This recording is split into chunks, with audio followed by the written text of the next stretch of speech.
Kata Nabi SAW, Allah berfirman, semua amal ibadah anak Adam, ibadah-ibadah selain puasa ya, sudah ditentukan kadar pahalanya. 10 sampai 700 kali lipat.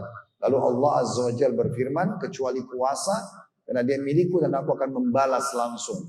Artinya, pahala puasa kita bersabar ini, tahan dahaga, tahan lapar, kemudian tahan biologis walaupun halal di siang hari nanti malam hari baru dinikmatin misalnya, maka itu adalah pahalanya lebih dari 700 kali lipat dari ibadah-ibadah yang lainnya. Maka ini ibadah yang sangat besar pahalanya. Dari satu sisi, masalah menghadapi lapar dan haus di bulan puasa ini, bagaimana kita melaluinya? Atau ada orang mungkin melaluinya dengan nyaman, dengan santai aja, ada orang melaluinya dengan susah payah. Ini kok bisa beda? Padahal sama-sama manusia, sama-sama juga program ibadahnya sama, menahan lapar dan haus. Karena orang yang pertama yang melalui ini dengan sangat nyaman, mudah, itu karena dia mulai dengan persepsi positif. Sementara orang atau niatnya, sugestinya positif. Sementara orang yang susah payah melalui Ramadan ini, orang yang memang sugestinya negatif. Maksudnya, kalau Bapak Ibu niatkan, saya menyambut Ramadan ini, Ramadan itu indah, Ramadan itu mudah, Ramadan itu ibadah mulia, ya, saya nyaman, saya sehat, itu akan pasti mudah melaluinya. Bahkan kadang-kadang tidak sahur pun, tiba azan maghrib, buka puasa dengan beberapa butir kurma dan air putih, itu terasa masih cukup. Kita masih bisa beraktivitas nanti setelah tarawih baru makan gitu ya. Tapi kalau orang sudah mulai dengan persepsi negatif, kayaknya saya nggak bisa nih puasa, kayaknya terlalu panjang sebulan, haus banget nih, susah banget ya, kapan nih berakhir Ramadan? Maka dia akan lalui dengan sangat sulit. Ya, jadi tergantung bagaimana Anda membangun persepsi Anda. Orang kalau pergi haji, biayanya besar, jaraknya jauh, energi dan waktu yang harus dikerahkan, diluangkan itu banyak sekali.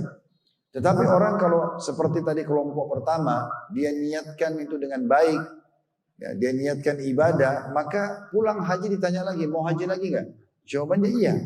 Tapi kalau orang mulai haji dengan bisa nggak sih? Kok padat banget orang tawaf, orang sa'i. Kayaknya saya nggak bisa deh. Jadi selama haji dia kesulitan karena dia sendiri yang menanamkan persepsi itu. Toh semua orang menghadapi padat dan ramainya keramaian orang haji gitu ya. Maka orang seperti ini yang kedua, kalau ditanya mau haji lagi dia bilang enggak deh, nggak usah. Sekali aja seumur hidup sudah cukup. Nah begitulah kurang lebih. Jadi akhlian mungkin yang perlu kita titik beratkan di pertanyaan tadi antum itu adalah seperti apa kita mudah melalui perjuangan kita lapar, haus gitu ya. Dan kira-kira kenapa harus kita lakukan? Maka sudah kita kasih gambaran tadi ya. Untuk mudah melaluinya bagaimana kita mulai dengan persepsi positif ya. Mulai hari ini, besok sampai lebaran nanti, puasa itu indah banget. Puasa itu pahalanya besar. Saya mudah untuk melaluinya. Selalu begitu, maka akan mudah. Insya Allah sangat mudah. Dan saya sudah praktik itu sangat mudah. Teman-teman juga sudah lalui. Toh juga tidak ada orang meninggal karena puasa itu ya, kecuali ajalnya datang. Tapi kalau kita mulai dengan persepsi negatif, maka akan jadi masalah buat kita. Terlebih lagi memang ini adalah tujuan kita diciptakan. Dan juga saya tambahkan sebuah poin ya. Puasa ini adalah terapi kesehatan. Seorang pakar medis dari barat berkata begini. Saya temukan komunitas manusia yang paling sehat adalah umat Islam. Karena mereka punya program puasa. Ya, itu orang-orang pakar barat mengatakan itu. Kita punya program setahun sekali Ramadan, kayak sekarang sebulan sekali dan sebulan setahun sekali tapi sebulan penuh, itu adalah diwajibkan. Dan ada yang sepekan 2 kali, Senin Kamis, ada yang sebulan 3 hari, Ayyamul Bid, ada puasa-puasa nanti selesai Lebaran, Idul Fitri, pas selesai Idul Fitri, setelah Ramadan Anda disunnahkan puasa 6 hari bulan Syawal. Jadi puasa banyak. Di hari-hari kita sekarang banyak program yang diistilahkan dengan macam-macam nanti fasting ya, itu adalah puasa. Ada yang sekian belas jam puasa, ada yang sampai puluhan jam bahkan berpuasa. Dan penelitian terakhir, tumor kanker itu bisa sembuh dengan puasa. Makin lama Anda puasa maka makin sehat. Tubuh kita kalau makin lapar, akhirnya tubuh itu menghancurkan sendiri sel-sel kanker dan tumor itu. Itu sudah ada penelitiannya. Kalau sampai 72 jam ya kita tidak makan, itu luar biasa pengaruhnya. Karena kadang-kadang dari makanan yang kita konsumsi inilah yang membantu penyakit atau bakteri tubuh kita itu untuk berkembang biak. Karena dia pun mendapatkan konsumsi itu. Jadi sebenarnya Anda sedang terapi kesehatan. Kalau tubuh kita ini Bapak Ibu sekalian kita gambarkan seperti mesin, ya, mungkin ini bisa rusak. Karena selama 11 bulan yang lalu selain Ramadan ini, kita makan yang pedas, yang asin, yang manis, yang panas, yang dingin, minum juga begitu misalnya ya. Lalu kemudian kita nggak servis, ini gimana? Kalau robot badan kita ini sudah rusak, mobil aja butuh servis. Maka Ramadan ini sebenarnya servisnya. Anda kalau paham esensi itu, maka Anda sangat bahagia dengan Ramadan karena kita sedang terapi kesehatan. Kita sekarang sedang servis badan kita setelah 11 bulan kita gunakan tanpa mengenal waktu. Nah seperti itu kurang lebih. Masya Allah, berarti puasa ini sendiri sebenarnya menjadikan kita lebih dekat ke orang bertakwa sebenarnya. Ya, yang ketakwa yang pertama. Yang kedua berhubungan dengan tadi masalah banyak manfaat yang lain, kesehatan. Gitu. Masya Allah, jadi juga dari kesehatan pun juga luar biasa, Masya Allah.